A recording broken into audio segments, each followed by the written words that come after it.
두려움을 넘어 순종하는 믿음.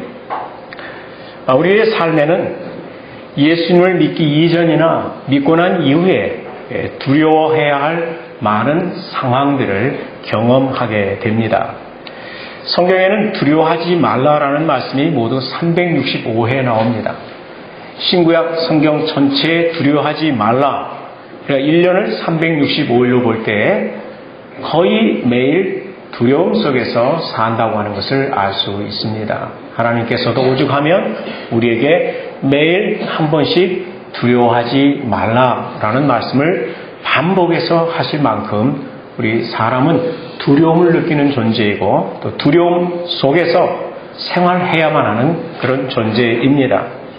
늘 우리가 살아가는 환경이나 또 우리가 만나는 사람들 속에서 우리는 두려움을 피해갈 수 없습니다. 이 메리조 메도라고 하는 분이 쓰신 종교 심리학에서 특별히 여러 종류의 두려움이 있지만 그 중에 하나가 가정의 병에 대해서 이야기를 합니다. 우리가 시나리오라고 하죠. 시나리오 어떻게 썼어? 할 때 그 시나리오입니다.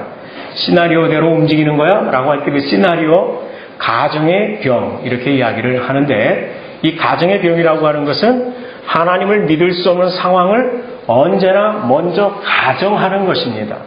내가 하나님 믿으면 이런 어려운 일이 생길지도 모를 거야. 내가 하나님 믿으면 이런 나쁜 일이 생길 수 있거든. 내가 하나님 앞에 헌신하면 이런 난관에 처하게 될지도 몰라. 그러니까 우리가 너무 하나님 믿으려고 하지도 말고 너무 기도하려고 하지도 말고 너무 앞서가려고 하지도 말고 너무 모험하려고 하지도 말고 다른 사람하고 다르게 살려고 하지도 말고 너무 하나님 앞에 특별한 존재처럼 살아가려고 너만 믿음이 좋은 것처럼 너만 하나님 믿는 것처럼 너만 성경에 대해서 잘 알고 있는 것처럼 그렇게 하면 안 돼. 사람이 무슨 일을 당할지 모르거든. 이 또한 가정의 병이라고 할 수 있습니다. 하나님을 믿을 수 없는 상황, 순종하기 어려운 상황, 이런 것들을 미리 우리 마음속에서 생각하고 살아가는 이 가정의 병에 많은 사람들이 걸려있다 이렇게 이야기했습니다. 오늘 혹시 여러분 가운데 이 가정의 병에 걸려있는 분들이 계실지 모르겠습니다. 그런데 사실 우리가 예수님 믿기 전에도 많은 두려움이 있어요. 오늘 이 본문에서 우리가 만났던 이 해당장 야이로라고 하는 사람 보십시오. 사회적 신분이 꽤 높은 사람입니다. 안정된 가정을 가지고 있고 자녀들이 말씀 배우지 않고 잘 이렇게 자라줍니다. 근데 어느 날 갑자기 초등학교 5학년 나이에 딸이 아프기 시작합니다. 잘 알지도 못하는 병에 걸려서 이 아이가 열병에 시름 앓더니 밥도 못 먹고 점점 말라가더니 눈을 뜰 힘조차 없는 아이가 되어버립니다. 그런 어느 순간에 사람들이 이 아이가 곧 죽을 겁니다. 아버지로서 우리가 살아가면서 나름대로 많은 성공을 위해서 살아왔는데 갑자기 내 자식이 아프면 다른 성공이 눈에 들어오지 않는 법입니다. 우리 지난 주간에 우리 김선영 선생님 아버님이 그날 같이 학교를 가고 있었는데 전화가 왔어요. 차 운전하고 가는 중에 아버지가 응급실에 입원하셨다. 분당 서울대병원에.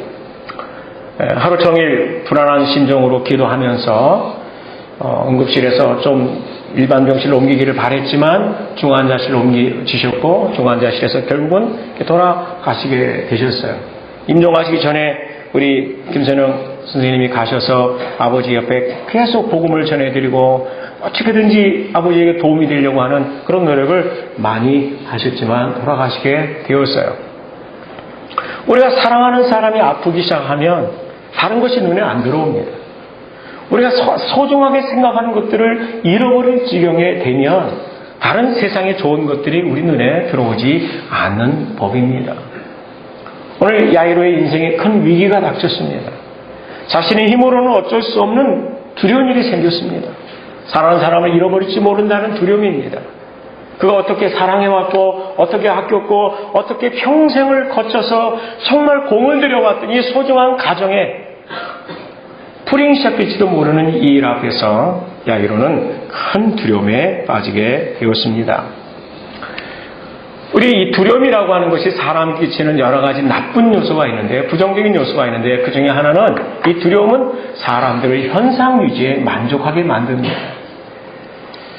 우리가 세상에서 어려운 일을 겪을지 모른다, 나쁜 일을 경험할지 모른다, 힘든 일을 경험할지 모른다는 이 두려움은 현재의 생활에 항상 만족하며 살게 만듭니다. 좋은 의미의 만족이 아니라 성장의 가능성이 있고 변화의 가능성이 있고 더 많은 열매를 맺을 수 있음에도 불구하고 단순히 몸으로 인하여 얻게 될 여러 가지 어려운 상황들, 내가 헌신함으로 인하여 겪게 될 많은 삶의 변화들을 두려워한 나머지 하나님께서 아브라함을 불러서 저 미지의 땅으로 가라라고 했을 때 하나님, 저는 갈 수가 없습니다. 제 나이가 많거든요.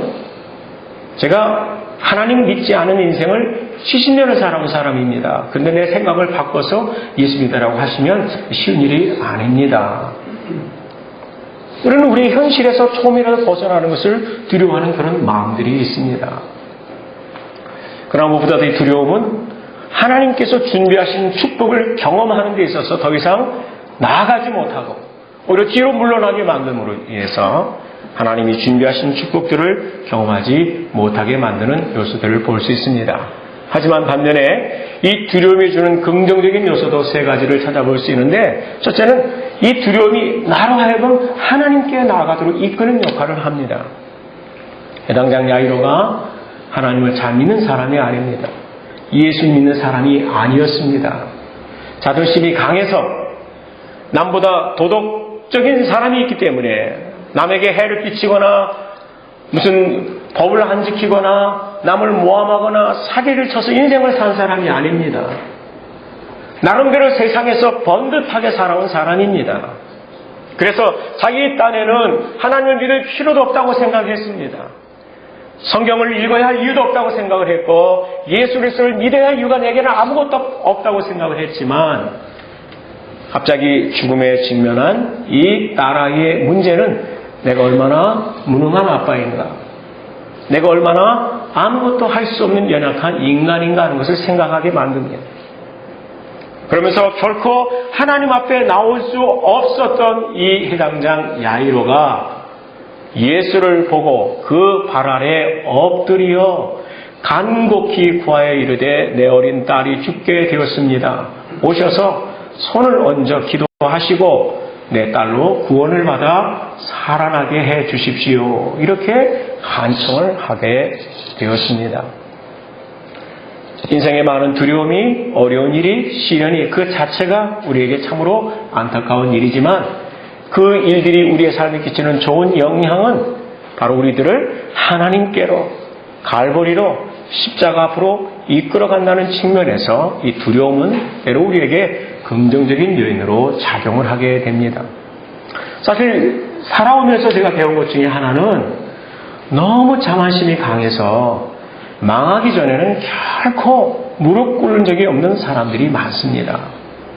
자기 몸이 병들어 죽게 되기 전까지는 결코 하나님 나 좀 살려주세요, 이 말을 하지 않는 사람들이 있습니다. 은행에 잔고가 하나도 없고 마이너스 통장도 더 이상 쓸 수 없는 지경에 이르러서 집안의 모든 것에 빨간 딱지를 내붙이고 집에서 쫓겨나 길바닥에 주지 않는 상황이 되어서도 여전히 고개를 쳐들고 하나님 믿지 않아, 내 힘으로 아직도 할 수 있어라고 하는 사람들이 많이 있습니다. 그러나 내가 아니라 내 자식이 아프기 시작하면, 내가 아니라 내 부모가 아프기 시작하면, 내가 아니라 내 사랑하는 사람들의 삶에 내 힘으로 어쩔 수 없는 일들에 부딪히기 시작하면 그때 비로소 이 해당장 야이로처럼 하나님 앞에 나와서 주님 살려주세요, 주님 살려주세요. 오늘 지금 혹시 여러분들이 막다른 골목에 와 있는 분들은 없으신지 모르겠어요. 인생의 막다른 골목에 서서 이러지도 저러지도 못하는 상태에서 아무리 둘러봐도 누구도 나를 도와줄 수 있는 사람이 없다고 하는 안타까운 현실 앞에 서 있는 분들이 계신지 모르겠어요. 이 두려움이 끼치는 긍정적인 요소는 나를 하나님께로 이끌며, 두 번째는 이 두려움이, 이 공포가 하나님과 씨름하게 만든다는 거예요. 여러분, 야곱과 같은 사람이 언제 하나님하고 씨름해봤습니까? 내 꾀가 통하고 내가 가지고 있는 인생의 많은 계획들이 내 계획대로 이루어진다고 믿는 사람들은 절대 하나님하고 씨름하지 않습니다. 그러나 내가 속는 자에서 속임을 당하기 시작하고 내가 다른 사람 인생을 짓밟고 살아왔는데 내 인생을 누군가 짓밟고 일어난다는 사실을 경험하기 시작하면 나보다 더 강한 자가 있고 나보다 더 악랄한 자가 있고 나보다 더 세상에 나쁜 사람들이 있다는 사실을 알기 시작하는 순간부터 야곱이 하나님과 씨름하기 시작을 합니다. 아, 내 힘으로도 상대가 안 되는 사람이 있구나. 내 능력으로도 극복이 안 되는 인간이 있구나. 내가 아무리 야비한 수를 쓰고 아무리 비겁한 수를 동원하고 아무리 사람들을 모함하고 무고한 사람들을 죄 있다고 만든다고 할지라도 결국은 나보다 더 강한 인생의 맞적수들이 있구나. 야곱이 이 사실을 깨달았을 때 비로소 처음으로 하나님과 씨름을 합니다. 우리 인생의 문제가 끼치는 이 두려움이 끼치는 좋은 점 중에 하나가 바로 여러분과 나를 하나님 앞에 씨름하게 만드는 겁니다. 내가 더 성장할 수 있는데 왜 하나님 안 됩니까? 내가 더 주님의 영광을 드러내며 살 수 있는데 왜 어디서부터 내 삶이 잘못되었습니까? 나는 정말 영혼을 구원하는 사람이 되고 싶은데, 나는 정말 주님의 몸된 교회에 부흥을 가져오는 사람이 되고 싶은데, 나는 정말 우리 가정의 축복을 유통하는 사람이 되고 싶은데, 나는 정말 내 자녀들에게 복을 끼치는 아빠가 되고 싶은데, 나는 이제 정말 더 이상 가정이 혼란스럽지 않고 깨어지지 않고 가정이 화목하고 가족들이 나를 존중하고 존경하고 세상에서 최고의 아빠라고 최고의 남편이라고 하는 말을 나도 듣고 싶은데 하나님 내 힘만 가지고는 안 되는군요. 하나님 내 지식만 가지고는 내 결단만 가지고는 내 각오만 가지고 안 되는 어떤 것이 내 안에 있습니다. 하나님 그러면 어떻게 해야 합니까? 우리가 사람이 절망에 부딪혔을 때에 비로소 하나님 앞에 나가서 하나님과 씨름하게 됩니다. 내 안에 선한 것이 하나도 없다고 생각될 때, 내 안에 결심이나 내 안에 결단이나 내 안에는 의욕도 그것이 결국은 멀리 가지 못하고 오래 가지 못하고 우리 결단이라고 하는 것이 우리 인생을 변화시키기는 너무나 약하다는 사실을 깊이 깨닫는 순간에 비로소 하나님을 붙잡고 씨름하기 시작을 합니다. 그리고 씨름하는 사람에게는 희망이 있습니다. 씨름하기 시작하는 사람에게는 반드시 하나님의 응답이 있습니다.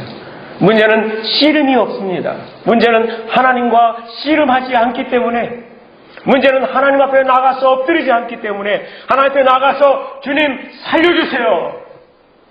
주님 변화시켜주세요. 저는 이 상황을 넘어설 수 있도록 도와주세요. 저는 이 아픔을, 이 어려움을, 이 난관을 극복할 수 있는 지혜가 내게 없어요. 도와주세요. 이 씨름하는 신음소리가, 하나님 향한 절규의 소리가, 간구하는 소리가 어디에도 들리지 않기 때문에 문제는 문제로 남아있어요. 두려움은 두려움대로 남아있어요. 갈등은 갈등대로 존재하고 있고, 그리고 점점 그 문제가 우리들의 삶을 압도해버리는 일들을 여전히 겪고 있는 많은 사람들을 만나볼 수 있습니다. 이 두려움이 끼치는 세 번째 긍정적인 요소는 우리의 믿음을 깊게 만들어줍니다. 해당장 야이로도 우리가 좀 이따 살펴보겠지만 야이로도 예수님 앞에 나오고 난 뒤에 새로운 두려움을 경험하게 되지 않습니까? 야이로가 주님 앞에 나왔어요. 예수님께서 그의 간구를 들으셔서 그 딸이 있는 집으로 가시는데 갑자기 중간에 다른 사건이 하나 끼어듭니다. 혈루증으로 12년을 고생하던 한 여자가 예수님의 옷자락을 사람들 몰래 와서 잡아당깁니다. 예수님이 가던 길을 멈춰 서시고 누가 내 옷에 손을 대었느냐라는 이 기사가 삽입이 됩니다. 그러면서 예수님이 가던 발걸음을 멈춥니다. 멈춰 서 있는 순간에 해당장 야이로의 집에서 사람이 와서 말을 합니다. 방금 전에 당신의 딸이 죽었습니다. 해당장 야이로는 갑자기 돌아서서 예수님의 발걸음 없는 그 여인을 누군가를 찾아보면서 분노할 수 있습니다. 당신이 내 인생의 앞길을 막았군요. 당신이 우리 가정에 불행을 가져왔군요. 그리고 예수님도 그러시지. 왜 가던 길을 멈추셔서, 나를 도우시던 그 일을 멈추셔서 내 딸이 결국 죽게 만드셨습니까? 조금만 일찍 도와주셨더라면, 조금만 먼저 도와주셨더라면, 조금만 먼저 하나님이 내 어려운 형편을 헤아리셔서 도와주셨더라면 이렇게까지 상황이 나빠지지는 않았을 텐데, 여러분이 살아오면서 그런 순간들을 여러분 겪었을 겁니다. 예수님 믿고 난 이후에 말이죠. 헌신하고 난 이후에 말입니다. 우리가 교회에서 집사님의 직분을 받고, 우리가 교회에서 권사의 직분을 받고, 우리가 교회에서 여러 가지 사역자로 부름을 받고 난 이후에 이런 일들을 겪을 때가 있습니다. 조금만 더 일찍 도와주셨더라면, 조금만 더 내 손을 먼저 잡아주셨더라면 이렇게 늦지는 않았을 텐데, 이렇게 절망하지는 않았을 텐데, 왜 하나님 이런 일이 내게 일어나도록 허용하십니까? 그 순간은 우리가 절망하는 순간이기도 하지만, 우리의 기대가 저버리고 우리의 모든 소원이 다 끝난 것처럼 보여지고, 우리의 기도를 더 이상 응답받을 수 없는 상황에 이른 것처럼 느껴지는 순간에 우리는 신앙의 좌초를 경험합니다. 무너짐을 경험합니다. 아, 믿어도 별 수 없구나. 기도해도 별것 아니구나. 하나님께 예배드려도 별로 나아지는 게 없는 인생이구나. 내가 하나님께 나와서 간구하는 것이 무슨 큰 도움이 있었나? 잠깐의 위로와 격려와 그런 순간들은 있었지만 내 인생의 가장 궁극적인 문제를 하나님도 해결해 주지 못하시는구나. 이러면서 예수 믿은 것을 후회하고 절망하고 좌절하는 순간들이 우리 앞에 아마 여러분의 인생에 있었을 겁니다. 그 순간은 해당장 야이로가 무너질 수 있는 순간이고 좌절할 수 있는 시간이고 하나님으로부터 됐습니다. 이제 나는 더 이상 교회 오지 않습니다. 예배드리지 않겠습니다. 이제 나를 아는 채도 마시고 전화도 하지 마시고 신방도 오지 마시고 길거리에서 만나거든 아는 채도 말아 주십시오. 예수님 안녕히 계십시오. 그러나 이 순간은 해당장 야이로가 절망하는 시간이 아니라 가장 깊은 절망을 경험하던 그 시간에 오히려 야이로의 믿음을 가장 깊게 만드는 시간이 된 것을 봅니다. 하나님의 역설입니다. 여러분의 가장 깊고 가장 어두운 시면에 빠지는 그 순간에 하나님의 가장 놀랍고 경이로운 구원의 손길을 경험할 수 있도록 도와주실 수 있다고 하는 것을 오늘 이 본문에서 잘 가르쳐주고 있습니다. 오늘 이 본문으로 돌아가서 몇 가지 교훈을 나누고자 합니다. 첫째, 이 본문은 우리들에게 예수님은 두려움 가운데 있는 여러분을, 나를, 우리들을 돕기 원하신다는 것을 가르쳐주고 있습니다. 여러분들 이렇게 믿으시면 아멘 하십시오. 나를 돕기 원하시는 하나님. 생각해 보십시오. 우리 하나님은 사랑이십니다. 하나님은 은혜이십니다. God is love. God is grace. 하나님의 은혜, 하나님의 사랑, 하나님의 자비라고 하는 것은 당신에게 나와서 도움을 청하는 사람들을 거절하지 않으신다는 뜻입니다. 하나님의 자비가 무엇인가? 은혜가 무엇인가? 사랑이 무엇인가? 이것은 거절하지 않는다는 것입니다. 성경 어디를 보아도 하나님께 나온 사람들이 거절당한 적이 없습니다. 나는 너를 모른다. 나는 내 인생에 관심이 없다. 나는 너의 슬픔에 아무런 책임이 없다. 나는 내가 느끼고 있는 아픔과 두려움과 공포와 걱정에 대해서 내가 져야 할 마음의 짐은 하나도 갖고 있지 않다. 성경 어디에도 그렇게 말씀하고 있지 않습니다. 인류의 역사를 한번 돌이켜보십시오. 구약과 신약 전체를 한번 훑어보시기 바랍니다. 주님께 나온 사람 중에 자비를 거절당한 사람이 있었습니까? 은혜를 거부당한 사람이 있었습니까? 내어민 손을 주님께서 박하게 그 손을 예수님께서 거절하신 적이 있었습니까? 아닙니다. 예수님은 두려움 가운데 있는 세상의 야이로들을 돕기 원하시는 분이십니다. 심지어 야이로가 아닌 무명의 여인이 예수님의 옷자락을 잡아당기는 그 순간에도 그 여인의 어려움에 대해서조차도 주님께서는 겁하지 않으셨습니다. 믿음으로 나온 모든 사람들의 손을 외면하지 않으셨습니다. 여러분, 한 가지 중요한 사실을 알고 하셔야 되는 것은 예수님은 두려움 가운데 있는 나를 돕기 원하신다는 사실입니다. 잊지 마십시오. 여러분, 인생이 두려움에 처해 있을 순간에 이 말씀이 생각나게 되기를 바랍니다. 여러분이 혼자 있는 순간에, 여러분이 홀로라고 느끼는 순간에 내 힘으로는 감당할 수 없는 문제를 속에 던지는 그 순간에 하나님이 나를 돕기 원하신다. 이 사실을 잊지 마시기를 바랍니다. 주님은 야이로의 간청을 거절하지 않으셨습니다. 한 번도 만나본 적이 없는 사람의 간청이지만 한 번도 예수님을 물어본 적이 있는 사람이 아닙니다. 무릎 꿇고 경배해 본 적이 없는 그런 사람입니다. 한 번도 예수님을 하나님으로 인정하거나 고백하거나 찬양한 적이 없는 사람이지만 그러나 그가 무릎을 꿇고 예수님, 내 딸이 죽어갑니다. 제발 도와주세요라고 했을 때 주님은 그의 간청을 거절하지 않으셨습니다. 예수님은 두려움 가운데 있는 우리들을 돕기 원하십니다. 두 번째 교훈입니다. 같이 읽어볼까요? 시작. 예수님은 지연 속에서도 당신을 위해 일하신다. 예수님이 야이로의 집에 가시는 동안에 한 여인이 끼어드는 기사가 25절부터 34절에 나옵니다. 우리가 샌드위치 본문이라고 이렇게 이야기를 합니다. 이런 일들은 종종 여러분과 저의 삶 속에서도 일어나는 것을 볼 수 있습니다. 내가 가던 예수께서 가시던 그 길을 멈추고 예수님 내 인생의 문제로부터 잠시 무관심한 듯 하시면서 다른 사람 인생에 관심을 기울이고 있습니다. 자, 이때 해당장 야이로 입장에서는 여러 가지 생각이 들었을 겁니다. 사실 기다림의 순간이었습니다. 기다린다고 하는 것은 때로 너무 힘듭니다. 살면서 우리를 어렵고 힘들게 만드는 것 중에 하나가 기다림입니다.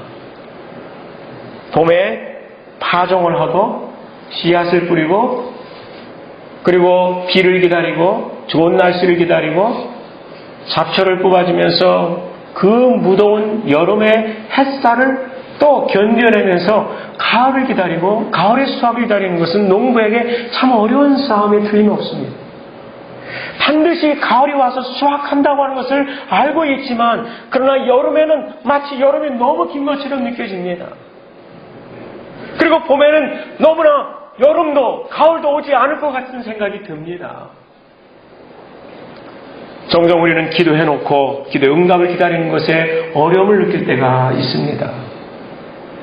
하나님께서 우리의 삶에 더 이상 관심이 없는 것처럼 느껴지는 순간이 오면 참 힘들게 느껴지고는 합니다. 그리고 마침내 마치 우리의 그 기다림이 내가 기다리는 것이 헛것이야, 바보 같은 짓이야, 내 방법대로 하는 게 나을 뻔했어, 교회 가는 게 무슨 소용이야, 성경 읽는 게 무슨 도움이야, 내가 하나님 믿고 사는 것이 무슨 도움이야, 내가 진작에 내 방식을 찾아봐서 했어 라고 하는 생각이 우리를 압도하는 그 순간에 들려옵니다. 당신의 딸이 죽었습니다. 이제 더 이상 예수님 괴롭히지 말고 예수님 붙잡고 도움받겠다는 생각하지 말고 그냥 와서 집에 가보세요. 당신의 딸이 죽었습니다. 종종 우리는 기다림의 그 순간과 너무 늦었다라고 하는 이 어디엔가에 우리가 살고 있습니다. 우리가 기도했던 그 순간은 이미 잊어버렸습니다. 하나님을 도우신다는 사실도 잊어버렸습니다. 지금 이 현실이 너무 힘드니까, 너무 각박해져 있으니까, 지금 너무 답답하니까, 하루하루 사는 게 너무 힘드니까. 오죽하면 목사인 제 친구가, 부산 양문교회 친구가 그런 문자로 그런 글을 보내왔어요. 날이 안 밝았으면 좋겠다. 내일 날이 밝으면 우리 교회당 건물 경매에 들어간다고 하는데 차라리 날이 안 밝았으면 좋겠다. 희망이 있는 사람이라고 하면 어서 빨리 날이 밝았으면 좋겠다. 소풍 가는 날 새벽에 왜 이렇게 눈이 빨리 띄어집니까? 평소에는 아침 8시가 되어도 일어나기 힘들었던 아이들이 새벽 5시부터 눈이 떠가지고 설칩니다. 희망이 있는 사람은 아침이 빨리 오기를 바라고 내일의 희망이 없는 사람은 이 밤이 계속되기를 바라는 마음이 있습니다. 하나님 나를 도우시는구나 이 생각을 이미 다 잊어버리고 지루한 기다림과 절망의 소식 속에서 우리는 하루가 천년 같은 그런 무시무시한 인생을 살 때가 있습니다. 이미 늦었습니다. 예수 믿어도 안 됩니다. 기도해도 안 됩니다. 다 끝났습니다. 이렇게 야이로의 집에서 온 사람들이 절망의 소식을 전해줄 때에 그때 야이로의 심정이 어떠했겠습니까? 복잡했을 겁니다. 안 그러겠습니까? 예수님도 원망스러웠을 겁니다. 예수님 붙잡아 놓고 이야기를 하게 만든 그 여자에 대해서도 원망스러웠을 겁니다. 또 한편은 자신을 자책했을지도 모릅니다. 내가 더 빨리 예수님을 모시고 달려가듯이 했더라면 기회가 있었지 않았을까? 제가 그런 타입입니다. 자책하는 타입입니다. 운전을 하다가도 조금만 빨리 가면 저 신호에 걸리지 않고 넘어갈 수 있는데 저 앞에 가는 차가 느릿느릿 갑니다. 나중에 신호등에 걸려가지고는 자책을 합니다. 내가 그냥 빨리 넘어서 가버릴 걸. 야이로는 어떤 사람인지 잘 모르지만 우리 교회 안에도 자신을 자책하는 사람들이 있습니다. 내가 좀 더 잘 믿었더라면, 내가 좀 더 예수님 빨리 가자고 재촉했더라면. 그러나 이 상황에서는 이 재촉하는 것도 사실 아무런 도움이 되지 않습니다. 이번엔 상황이 끝났다고 이야기를 해주고 있기 때문입니다. 누구를 원망하는 것도, 예수를 비난하는 것도 아무런 도움이 되지 않습니다. 모든 것을 다 포기하려는 그 순간에, 너무나 고통스러운 그 순간에 무릎이 떨리고 주저앉아버리고 싶은, 딸이 죽었다는 말을 듣는 순간에 온몸에 힘이 쫙 빠져버리고 아무것도 할 의욕이 없어서 버티고 있을 힘조차 없는 그 순간에 예수님께서 하신 말씀이 두려워 말라라는 말씀이었습니다. 두려워 말라. 그리고는 믿기만 하라 이렇게 말씀하셨어요. 두려워 말고 믿기만 하라. 우리는 의문이 떠오릅니다. 하는 상황이 전혀 좋아지지 않았는데, 좋아질 것 같지 않은데 어떻게 두려워하지 않을 수 있습니까?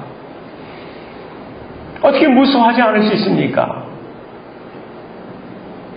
예수님께서 두려워하지 말라. 그리고 믿으라는 말씀을 반복해서 하셨습니다. 사실 우리의 약점은 우리는 어떤 문제나 고통 속에서 늘 그 고통이 보여주는 눈에 보이는 면만 보고 판단할 때가 참 많이 있습니다. 그래서 여기만 보면 절망입니다. 그러나 우리는 그 반대편까지 보지 못할 때가 있습니다. 우린 사람의 눈으로 보면 절망입니다. 그러나 하나님의 눈으로 전체를 보지 못할 때가 참 많이 있습니다. 그래서 내 눈에 보이는 것만 붙잡고 불행이라는 생각을 합니다. 내 눈에 보이는 것만 붙잡고 나는 더 이상 못하겠다는 생각을 합니다. 내 눈에 보이는 이 약한 점들만을 붙잡고 저 사람과 함께 더 이상 일할 수 없다는 생각을 합니다. 그러나 하나님에게는 다른 면이 있다는 것을, 다른 능력이 있다고 하는 것을, 다른 지혜가 있고 다른 계획이 있다는 사실을 깨닫지 못하기 때문에 우리는 두려워합니다. 무서워합니다. 야이로의 가족이나 동료들이 내놓은 대답은 하나의 답밖에 없었습니다. 끝났다입니다. 모든 것이 끝났다입니다.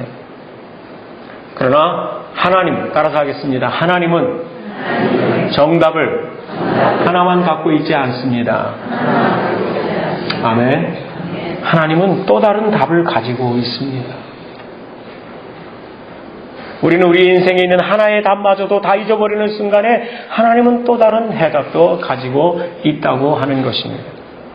여기 시편 42편 10절에서 11절에 보면 이 시편 기자는 세상 사람들이 조롱하는 말을 들으면서 절망을 느꼈어요. 내 원수들의 비웃는 말을 들으면 내 뼈가 부서지는 듯 괴롭습니다. 원수들은 늘 이렇게 나를 향해서 말합니다. 내 하나님이 어디에 있지?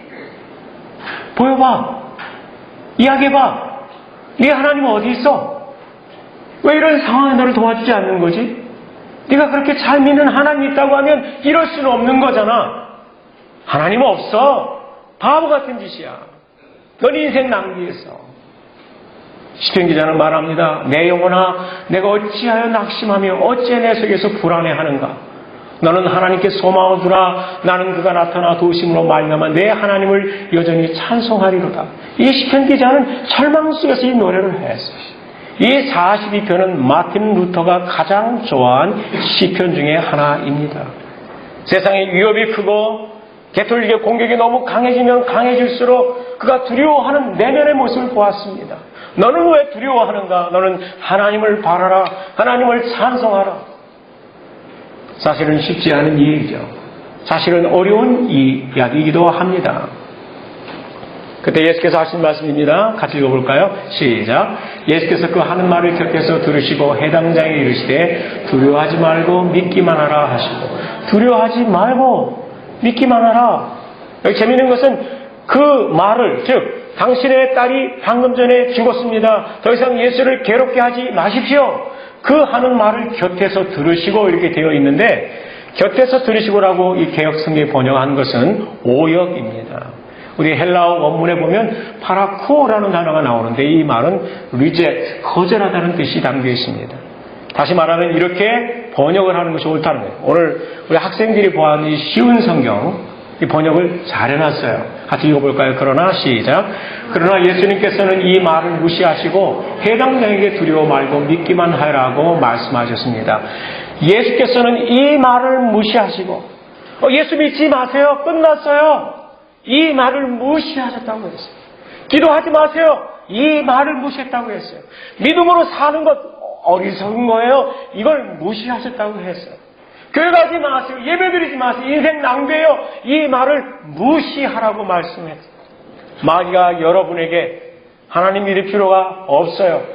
교회 나갈 필요가 없어요. 기도할 필요가 없어요. 성경 읽을 필요가 없어요. 목장 몸에 갈 이유가 뭐가 있어요? 다 쓸데없는 짓이에요. 무익한 일이에요. 말할 때 예수께서 보여주신 태도는 단호합니다. 이 말을 무시하시고 reject, 거절하셨다는 말씀이에요. 영어 성경, NIV 영어 성경 이렇게 의역을 해놓았습니다. ignoring what they said 그랬습니다. 그들이 말한 것을 ignoring, 들은 척도 안 하셨어요. 무시하셨다고 했어요. 믿지 말라는 말을, 더 이상 믿을 필요 없다는 그 말을, 여러분의 마음속에 들려오는 마귀 사탄의 그러한 말들을, 불신의 말들을 아예 들을 필요조차 없다. 귀담아 들을 만한 가치가 없는 말들이다. 여러분에게 이 세상이 예수를 믿을 필요가 없다고 말을 할 때 여러분도 단호하게 무시하는 분들이 되시기를 바랍니다. 하나님의 능력을 의심하는 말들에 대해서, 하나님의 지혜를 의심하는 말들에 대해서 여러분 내면 속에 들려오는 불안의 음성들을 향해서 우리는 무시하는 태도를 단호히 보일 필요가 있습니다. 그러시면서 하시는 말씀이 두려워 말고 믿기만 하여라, 이렇게 말씀을 하고 있습니다. 이 말은 뭐냐면 믿기 시작했으면 계속 믿음을 보여라, 이런 말입니다. 믿기 시작했으면 믿기를 계속해라. Keep believing. 믿기를 계속하라. 두려워하는 순간에도, 무수하는 순간에도, 세상 모든 사람들이 믿는 것이 헛되다고 말하는 그 순간에도 믿기를 계속하라. 그렇게 하시기를 바랍니다. 믿기를 계속하시기 바랍니다. 상황이 어떻게 보이든지 간에 하나님께서 우리를 포기하고 계시지 않는 한, 우리를 붙잡은 손을 놓아버리지 않는 한 우리의 믿음을 포기해서는 안 된다고 말씀하셨습니다. 마지막으로 우리 결론입니다. 다 같이 읽어볼까요? 시작. 예수님은 두려움을 넘어 순종하는 믿음에 보상하신다. 예수님은 해당장 야이로의 집에 가셔서 달리다 쿰 제일 먼저 하신 일이 그 집에 가서 울고 있는 사람들에게 울지 말라 하셨어요. 그리고 이 아이가 잔다 그랬습니다. 사람들이 조롱했습니다. 예수님 이 아이는 죽었습니다. 방금 전에 의사가 와서 사망 선고를 했습니다. 예수님 당신이 틀렸습니다. 그러나 예수님은 울지 말라, 이 아이는 잔다 이걸 하셨습니다. 한쪽에서는 죽었습니다. 예수님은 잔다. 잔다는 말은 깨어나시다는 말이었습니다. 예수님 들어가셔서 아이의 손을 잡고 달리다 쿰 하셨어요. 쿰이란 일어나란 말이에요. 소녀야 일어나라. 주님께서 말씀하시니 이 아이가 일어났습니다. 이 아이에게 먹을 것을 갖다 줘라. 그동안 아파서 제대로 못 먹으니 아이에게 먹을 것을 갖다 주니까 얼마나 맛있게 잘 먹는지. 아이의 풀렸던 눈이 힘이 돌아오고 생기가 돋아나. 얼굴에 열색이 돋아나.